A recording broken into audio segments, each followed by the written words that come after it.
Hola a todos, bienvenidos a En la Conversa. Vamos a tener un programa bastante verde. Tenemos un gran invitado, vamos a hablar de algo que realmente a nuestro país nos importa. O sea, a todas las personas creo que nos toca la fibra, es algo muy de nuestra patria y creo que la sesión de hoy, esta conversa de hoy va a estar buenísima porque le vamos a sacar mucho provecho. Pero bueno, creo que el espacio es suyo, tenemos un gran invitado. En 30 segundos cuéntenos usted quién es. Bueno, entonces mi nombre es Julián Pedrero, yo soy una persona apasionada por los viajes, logró combinar esas ganas de mantenerse en constante movimiento con un impacto social muy importante y soy esa persona que considera que el éxito está en aportarle algo realmente a la sociedad más allá de volverse famoso o multimillonario. Ok, bueno Julián, bienvenido en la conversa, todos ustedes nuevamente bienvenidos. Recuerden que pueden hacernos sus preguntas, comentarios, tanto de esta conversa como de otras, usando el hashtag, el numeral en la conversa, no me enredé como la última vez, numeral en la conversa, o usando el @ en la conversa también. ¿Listo? Nosotros nos haremos cargo de que Julián nos responda, pueden escribirle también directamente a sus redes sociales, por correo, por donde sea, y si no le responden nos avisan y nosotros lo ponemos en orden. ¿Compromiso? Compromiso. Perfecto. Bueno, Julián, le cuento que este espacio está hecho gracias al CESA y a tu proyecto, son los que permiten que esto sea posible, y el objetivo de todo esto es poder mostrar experiencias, conocimientos, y creo que de eso usted tiene bastante. Usted tiene una empresa, Outtown, me gustaría que nos cuente porque desde ahí hay un montón de historias que contar. ¿Qué es Outtown? Claro que sí, bueno, pues Outtown nació como una iniciativa de poder conectar a turistas con personas en zona rural. Nos fuimos enfocando hacia la parte turística y a lo largo que fuimos articulando a estas familias rurales, nos dimos cuenta que hay una gran propuesta de valor al combinar un turismo responsable, en donde las comunidades anfitrionas en zona rural sean las mayores beneficiadas de este modelo, con educación experiencial. Al combinar esas dos logramos generar viajes que realmente transformen a las personas, que les logren generar esa reflexión, ese amor por la naturaleza, por todos los saberes que hay en el campo. Y asimismo llegamos con esa propuesta de valor a instituciones educativas, colegios, universidades, en donde sacamos a las personas del aula, las conectamos con la tierra, con los saberes ancestrales, para que puedan realmente llevarse algo de cambio en sus vidas. Aquí mi rol es, uno, ser súper curioso, pero también hay algo muy puntual y es que eso suena como un sueño espectacular. O sea, yo creo que muchas personas se lo han soñado. Creo que lo complicado es poder hacerlo realidad y volverlo una empresa, volverlo un negocio. ¿Cómo hicieron o cómo hizo para, teniendo esa gran visión, poder aterrizarla y ponerla en números y que realmente facturara? Bien, muy bien. Entonces, un poco de la historia de Outtown. En el 2014 ganamos el Startup Weekend de Turismo y Gastronomía. Eso nos ayudó a tener un impulso muy al principio. Paréntesis, primero, ¿qué es un Startup Weekend? Porque de pronto no todos sabemos qué es un Startup Weekend. El Startup Weekend es una metodología que se desarrolla en un fin de semana donde literalmente uno está encerrado validando un modelo de negocio con personas expertas, mentores en ese momento de turismo.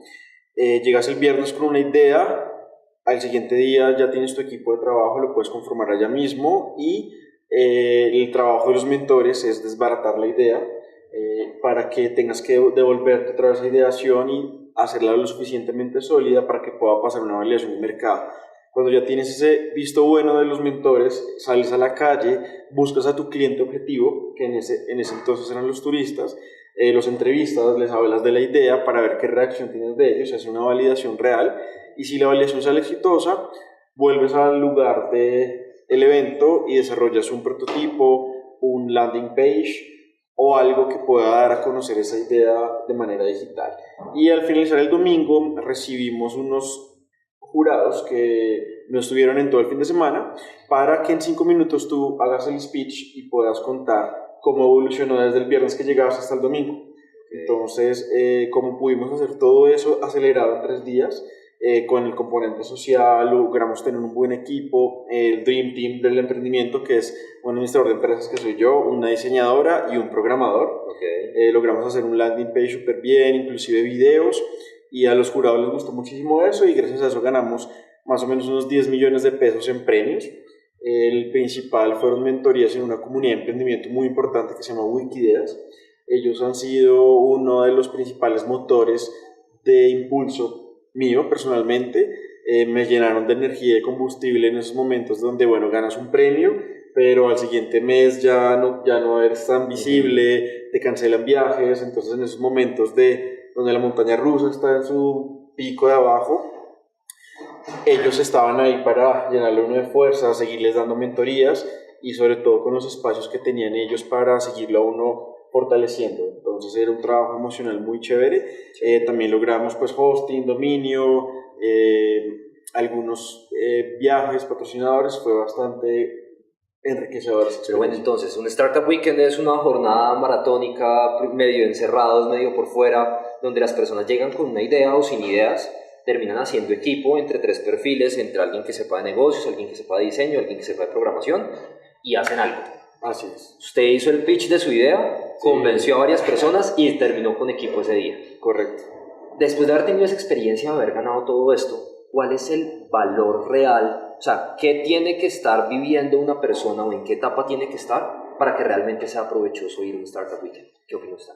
Bueno, es muy provechoso una etapa de ideación, cuando tienes una idea muy en prototipo, en blanco y negro, en un papel inclusive, porque lo más provechoso de allí es conectar con estos mentores que te van guiando ese camino y desbaratando la idea para que vuelvas a ideación. Entonces esa es la mejor etapa para ese momento, sobre todo porque estás en el momento exacto para volver a replantear todo y aprovechar muy bien a los mentores. Ok, buenísimo. Pero listo, entonces llegó, pasó eso, ya tuvo mentoría.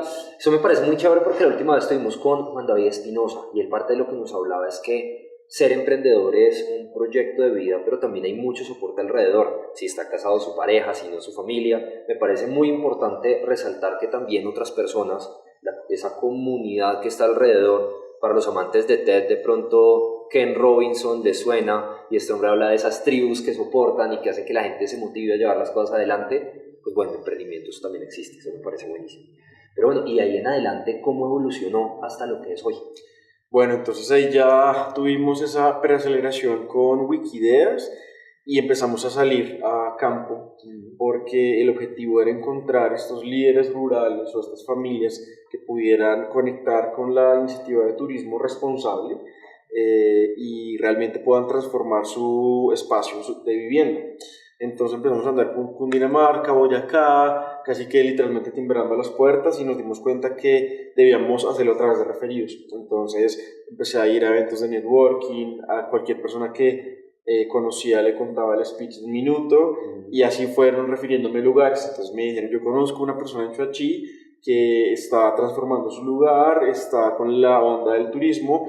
¿Qué tal si lo conoces? Entonces organizamos el viaje para allá, los conocimos y nos dimos cuenta que teníamos mucha empatía y desde ese momento empezamos a hacer un trabajo de confianza en donde claramente ellos en una familia alejada de la mía y logramos hacer trabajo de campo para lograr esa conexión y esa empatía que lograba realmente la confianza para desarrollar esa iniciativa rural.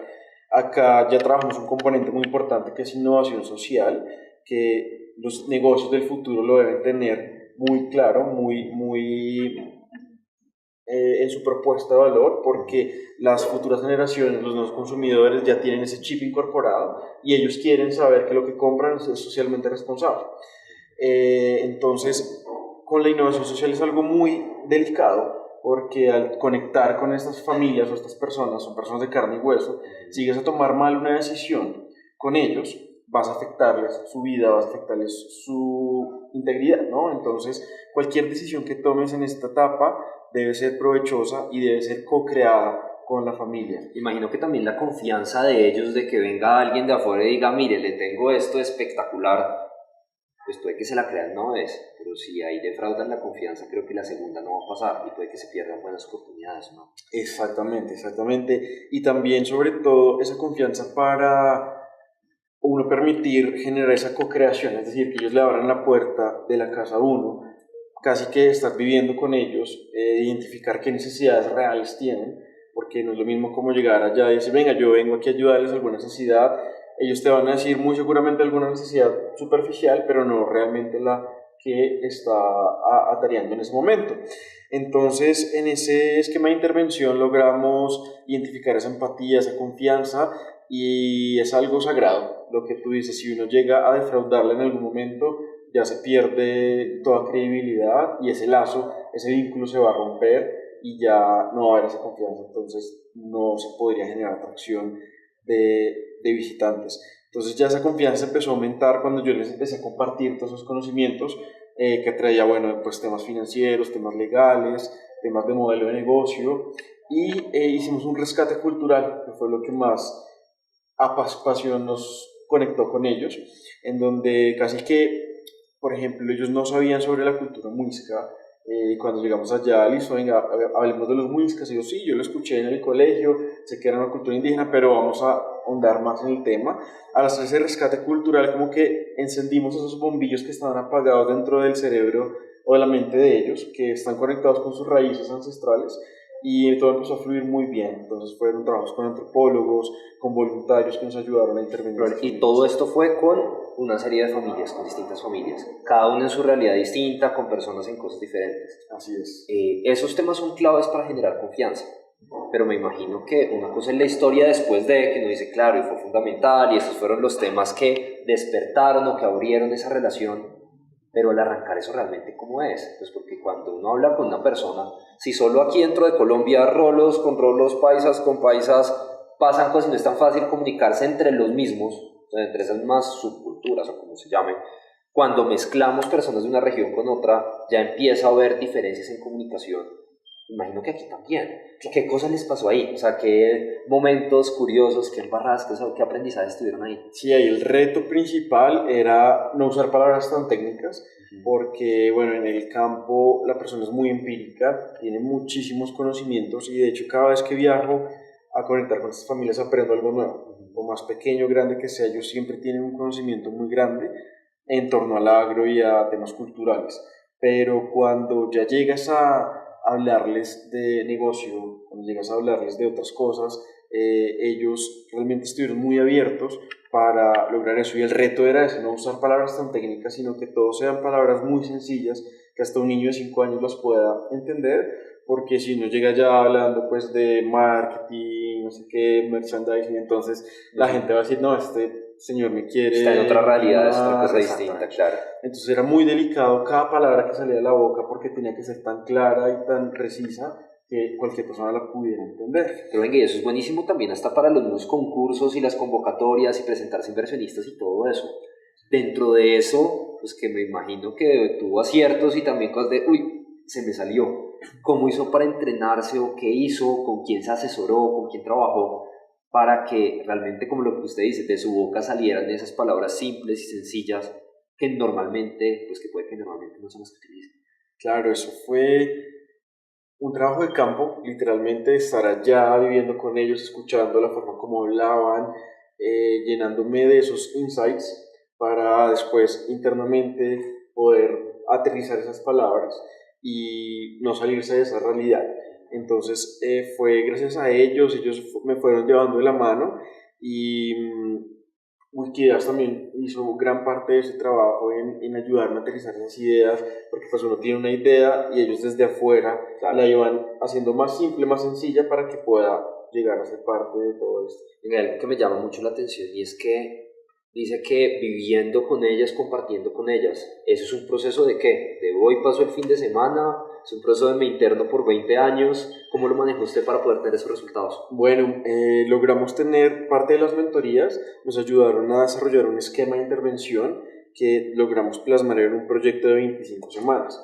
Estas 25 semanas no son consecutivas, son algunas en trabajo de campo, otras en escritorio, en la oficina, en donde inicialmente definimos la región, identificar qué necesidades habían allá, luego a trabajar con esos líderes rurales, y aquí hay un trabajo muy de persona, de conocer bien quién es esta persona, qué pasión tiene, qué miedos tiene, qué es lo que lo motiva realmente a hacer todo esto, para saber qué rol iba a cumplir específicamente en toda esta cadena de valor. Y luego de identificar a esta persona como tal, ya empezar a trabajar el esquema de intervención. En esta identificación de personas ahí es donde uno empezaba a aterrizar estas palabras sencillas, y ya luego en el rescate cultural iban empezando a salir cosas interesantes, auténticas de cada región. Chuachi se diferencia mucho de Tenjo, por ejemplo, de Villa de Leyva. Cada región tiene su autenticidad, bien sean cosas pequeñitas o cosas grandes. Esa autenticidad fue la que nos logró dar esa innovación en la oferta, de poder decir, mira, aquí va a haber una experiencia orgánica, aquí va a haber una experiencia ancestral, aquí va a haber una experiencia musical, conectada claramente con la pasión de cada líder rural. Entonces no era como que uno llegaba ya y decía, listo, entonces aquí vamos a hacer un cultivo orgánico porque eso es lo que vende y hágale. ¿No? Era descubrir que ellos les motivaba a ellos a seguir adelante y co-crear con ellos. Lo que buscamos después de esta innovación en la oferta turística es que ellos estén empoderados para que esas mismas familias empiecen a tomar sus propias decisiones y en parte no dependan tanto de nosotros. Entonces eran, por ejemplo, sesiones de creatividad donde íbamos con los voluntarios y uno de esos tuvo una idea, como, oiga, sería aquí chévere poner esto. Entonces la familia rural escuchaba y cuando uno regresaba a los 8, a los 15 días, ya estaba lista esa idea. Entonces, al empoderarlos, ellos mismos seguían haciendo la evolución de su destino, de su lugar de vivienda, porque finalmente ellos son los que más beneficiados se ven de este modelo. Venga, ahí me llama la atención otra vez lo otro. Esto suena tan bonito, no sé a ustedes cómo les suena, pero a mí me suena eso como tan chévere, tan soñado, que vuelve mi pregunta, ¿esto como un negocio? ¿Cómo hicieron? O sea, porque sí, llego y trabajo, conozco la comunidad, co-creo con ellos, llevo voluntarios, chévere, ¿y el negocio? Ahí está un reto muy grande y fue cómo comunicarle a las personas colombianas y del mundo la autenticidad que había en cada lugar. Entonces empezamos a hacer viajes de familiarización en donde instituciones importantes como ONGs, fundaciones, instituciones educativas llevaban a sus directivos al viaje a conocer esta experiencia y ese fue el canal o el puente que nos logró ya generar mucha más tracción de visitantes. Al principio, obviamente, uno con el círculo de amigos, con la familia, y hacer las validaciones para ver cómo sucede la experiencia. Pero ahí la experiencia, lo que más vendían era que era una experiencia, una berraquera como poder estar allá. Básicamente era, ustedes cambiaron un plan de voy a Girardot, voy a Cartagena, voy a las Islas del Rosario, voy a San Andrés. No, mejor venga y se va para allá. Básicamente ese fue el cambio que ustedes hicieron. Sí, exactamente. Eso era principalmente conectar a las personas con estos saberes que hay en el campo para que le den el valor que requiere todo el conocimiento que hay allá. Entonces ya monetizándolo, claramente no era fácil organizar un grupo de viajeros como 30 personas para que fueran allá de uno a uno. Entonces gracias a estos viajes de familiarización logramos generar esa atracción suficiente para que el modelo realmente sea sostenible. Pues obviamente un turista extranjero, por ejemplo, viene en periodos cortos de tiempo a Bogotá, por lo general viajan solos o de a 3 máximo, y de esa forma pues no era rentable. Lo validamos, pero nos dimos cuenta que realmente para que sea sostenible y para que el tiempo que las familias destinan a recibir a los visitantes sea beneficioso, era pues a través de grupos sin superar la capacidad de carga del lugar. Sí, que no fuera un montón de gente, porque sí. Porque ahí sucede lo que él se hablaba de innovación social. Si llevábamos 100 personas de una sola vez, pues la capacidad se iba a sobrepasar, ya los cultivos se iban a dañar, la gente se salía del sendero y no le íbamos a generar un beneficio real, sino le íbamos a hacer un daño. Y ahí lo que volvía al comienzo, hay que saber hasta dónde hacer para no perjudicar, porque si no, ahí sí, grave. Exactamente. Entonces así fue evolucionando, fue un año, hasta el primer año fue bastante fuerte porque no se veía tanta atracción, porque pues los viajes de familiarización iban 5 personas y la granja, por ejemplo, una granja en Chuachi con la que trabajamos muy fuertemente, se llama de Raca Mandaca. Estos son líderes que han logrado trascender y la gobernación de Cundinamarca, por ejemplo, les dio un premio para estar gratis en la feria de Agroexpo. Y bueno, allá pusimos el stand, yo estuve con ellos y eso fue hace un año. Todas las personas que conocimos en ese momento, nosotros listo, ya en un mes ordenamos el viaje para que empiecen a ir, pero se fue dando hasta después de un año. Entonces de mucha paciencia, porque ese cambio de chip o realmente que la persona diga listo, quiero ir, no va a suceder en una semana ni en un mes, sino en periodos largos de tiempo. Entonces fue tener esas proyecciones claras, cumplir las metas, como de firmar acuerdos para que en el futuro se puedan llevar a cabo y sean reales, visitas reales, y ya la parte de monetización empezó a venir. Después de haber hecho un año de muy buen trabajo, ya este año uno empieza a ver esos frutos que ya, por ejemplo, te llaman al celular o te contactan por correo. Espacios como estas invitaciones a la conversa es parte de ese fruto de ese año de trabajo arduo, de sacrificio, y gracias a las instituciones educativas, a través de la educación experiencial, hemos logrado llegar a la sostenibilidad del modelo de negocio. Buenísimo. Pero venga, teniendo en cuenta toda esta historia, si usted pudiera mirar hacia atrás y decir, uy, yo de pronto no hubiera hecho esto o lo hubiera hecho distinto, ¿qué hubiera cambiado? Wow, bueno, pues al principio, en parte, están enfocados como mucho hacia el turismo, como decir, esto es solo para extranjeros y solo lo van a dar a extranjeros.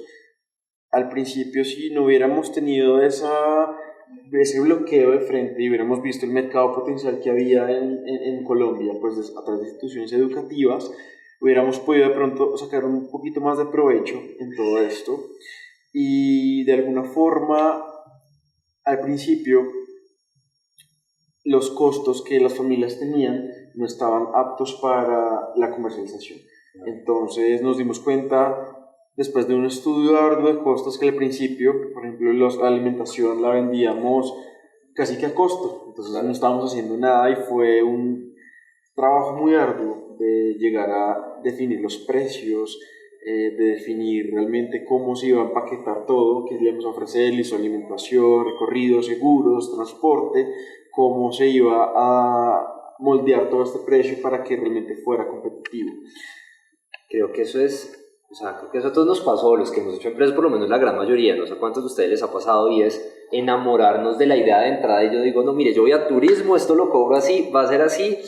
Me lo soñé un día, lo visualicé, lo pensé, lo ajusté en mi cabeza y ya, estoy viendo el futuro y eso va a funcionar. Porque, o sea, eso me suena muy, muy familiar porque me pasó exactamente la misma historia. O sea, lo que usted dice, no, iba a irme por el turismo y yo quería vender así y no me fijé en lo otro porque no le puse cuidado. Claro, no, a veces se mete en cuatro paredes y no se fija realmente en lo que están buscando las personas. Eso lo hemos hablado en varias conversas y termina siendo el enamorarse de lo que uno cree y ya. Y como de hecho lo veíamos en la última, hay que entender ese mercado, hay que escucharlo y saber qué es lo que necesita para poder realmente hacer ese fit, ¿sí o no? Así es, y así fue que empezamos a escuchar instituciones educativas, por ejemplo, principalmente universidades, en donde necesitaban sacar a los estudiantes del aula para realmente enseñarles sobre responsabilidad social, desarrollo sostenible, que puedan ellos ver y oler y sentir y conectar, para que realmente haya un aprendizaje mucho más arduo. Sí, claro, mucho más vivencial que así. Exactamente, entonces a las instituciones educativas les llama mucho la atención porque al hacer esta educación experiencial logran aumentar los índices de participación de los alumnos. Por ejemplo, una clase magistral tiene un 30% de participación. Cuando ya lo sacamos del aula, ya mínimo el 90-95% de participación, porque la gente se va a sentir más motivada, va a sentir que cambia de ambiente y asimismo va a participar mucho más. Eso es clave para las instituciones educativas, o sea, colegios, universidades, como, hey, no todo en cuatro paredes, ¿sí o no? O sea, pasar a la parte práctica. Pero puntualmente, su experiencia tiene que ver con el campo. Hemos hablado un montón de eso, se ha ido a vivir con ellos, ha llevado voluntarios. Si hay alguna persona, alguien de los que nos está viendo, que quiere empezar un negocio donde campesinos hagan parte de su modelo, en 3 puntos, así muy cortito, ¿cuáles serían esos 3 consejos más grandes que podría darle, más importantes, basados en su experiencia, de cómo entrar y cómo abordar a campesinos, cómo abordar la comunidad que vive en el campo para empezar a desarrollar ese negocio? Bueno, entonces ahorita van a haber muchísimas oportunidades en el campo por la coyuntura pues, que está pasando el país, y lo importante es que allí la gente de la ciudad pueda darse cuenta del tesoro que hay en el campo. Si algún emprendedor está viendo y tiene esa iniciativa por transformar la zona rural, lo más importante es poder conectar con líderes rurales que puedan tener esa capacidad de transformación. Son personas que entiendan que al hacer cosas diferentes en el campo puede generar un real impacto. Entonces, priorizar y encontrar muy bien estos líderes rurales. Segundo, poder co-crear con ellos, poderle escucharlos, porque finalmente una idea en zona rural lo va a poder desarrollar una persona que vive allá, que nació allá, que entiende las necesidades del campo y que realmente puede generar esas ideas. Uno está desde afuera tratando de que las ideas vayan fluyendo, pero ellos son los que van realmente generando, entonces casi que empoderarlos para que ellos sean los que puedan seguir dando ese desarrollo. Y por último, algo muy importante para tener esta capacidad de impacto rural es realmente poder dar a conocer todos los saberes y costumbres, hábitos, tradiciones que hay en el campo. Entonces, principalmente esas tres principales razones, pero sobre todo también poderles llevar conocimiento de cómo desarrollar marca, cómo llevar sus finanzas, cómo llevar sus costos, porque bueno, uno acá en la ciudad, un emprendedor debe conocer básicamente eso y lograrle transmitir eso a una persona del campo realmente que le va a llenar mucho de herramientas a ellos. Hacer talleres de creatividad, talleres en donde les enseñamos de educación financiera, talleres donde les enseñamos de educación legal, como son los trámites tributarios y desde todas las áreas de la empresa poder llevarles ese conocimiento desde el lenguaje sencillo. Definitivamente creo que lo que hemos hablado se resume en dos palabras: colaboración y empatía. Colaboración, no solo de colaborarle a una comunidad, porque eso sí realmente es trabajo en equipo también, sino colaboración de un diseñador y un ingeniero, programador a un administrador, colaboración de una comunidad de gente que le inyecta gasolina a un emprendedor cuando más la necesita, colaboración de organizaciones que patrocinan. O sea, creo que colaboración ha sido algo que se ha repetido constantemente dentro de lo que hemos hablado, y también empatía de ponerse, como la definición típica, ¿no?, en los zapatos de los otros, pero empatía de verdad, ver lo que el otro le está pasando, entenderlo y desde adentro poder tomar decisiones de qué es lo que necesita para saber qué producto o servicio desarrollar. También desde ahí poder saber si yo voy a tal sitio, podemos ir 2 personas, 50 personas, y sobre todo ser consciente de eso porque la confianza está en juego. Y creo que en trabajo con comunidades distintas a las que vivimos, posiblemente sea mucho más delicado ese tema, que también esa facilidad de relacionamiento no es tan clara. Entonces yo me voy con esas 2 palabras, esos 2 conceptos de todo lo que hemos hablado. Entonces recuerden siempre usar hashtag en la conversa, usar @ en la conversa si quieren hacernos comentarios, sugerencias, preguntas para Julián, nuestro invitado, de lo que nos ha dicho, de lo que no nos ha dicho también. Si nos copian nosotros, la ventaja es que nosotros lo presionamos para que responda. Ya se comprometió ante cámara, entonces ya tiene palabra de Boy Scout y esas cosas, ¿no? Claro. Pero bueno, lo último entonces, hay una sección chévere que se llama El Paredón, preguntas corticas para respuestas corticas. Okay. Me gustaría saber cuál es su comida favorita. Bueno, mi comida favorita es la comida de mar. El pescado tiene un sabor para mí increíble, y qué mejor que probarlo desde las mismas comunidades pescadoras en islas o en todo el Caribe colombiano. Sí, ustedes tienen Isla Múcura, algo así también, sí, y es que allá el pescado buenísimo, ¿no? Estamos terminando de articular unas familias pescadoras nativas en Isla Múcura. Llevo 3 veces y la verdad que tienen muy buen sazón, el sazón nativo que no se puede encontrar en ningún otro lado. Sí, eso es bueno. Esas raíces saben rico. Bueno, entonces, ya su comida. ¿Cuál es su libro favorito? Me sumergí mucho en un libro que leo constantemente, lo he leído ya varias veces, se llama Ágilmente. Es de un biólogo argentino que se llama Stanislao y logra explicar cómo funciona el cerebro para uno trabajarlo o ejercitarlo de tal forma que se pueda incentivar la creatividad. Coger rutas diferentes, hacer cosas diferentes, y allí te da como esas pautas para lograr salir de tanta contaminación que hay en la ciudad que te bloquea, y realmente trabajar la creatividad, porque eso es clave en cualquier momento del emprendimiento. No, y de todo, y de la vida. De la vida. Oh, buenísimo. Bueno, ahora, imagínese que va en el Titanic. Y aparece un iceberg, se choca el Titanic, se va a hundir y usted está en la cubierta. ¿Cuáles serían sus últimas palabras? Wow, mis últimas palabras serían en total agradecimiento a mi familia, porque gracias a ellos que estoy acá, ellos han sido también un motor muy importante en todo esto. Entonces sería totalmente agradecimiento con ellos. Ok, espero que no se refiere estoy acá en el Titanic, ¿no? Esperaría yo. Pero bueno, listo. Y ahora, imagínese también universo paralelo. Usted tiene un par de hijos. Sus hijos están en la adolescencia, en plena adolescencia. y pueda darle solo un consejo, ¿qué consejo les daría? Bueno, yo el consejo que les daría a esos jóvenes adolescentes es que luchen por las convicciones, realmente no se dejen llevar o influenciar por un prototipo de vida que muchas personas pues tienen en su ente, en su subconsciente, sino que realmente visualicen un punto, una meta, un sueño y hagan todo lo posible para llegar allá. Van a tener obstáculos por todo el camino, sepan sortear esos obstáculos, pero nunca desenfoquen esa meta o ese punto clave que visualizan, porque es así como se cumplen sus sueños. Buenísimo. Y bueno, y por último, ya sabemos qué es todo lo que ha hecho. Ya sabemos, pues bueno, todo no, algunas de las cosas, tanto de su empresa, de la experiencia, pero ¿por qué le gustaría que alguna persona se acercara a usted? Porque a mí me gusta irradiar felicidad, me gusta irradiar esa empatía, esa tranquilidad, y muy chévere que alguien se acercara a mí y me dijera algo como: muy bonita esa energía que irradias, cuéntame qué haces, y pueda llenarlo de, o más bien contagiarlo de esa felicidad, y que esa persona también me contagie a mí cosas positivas. Qué chévere.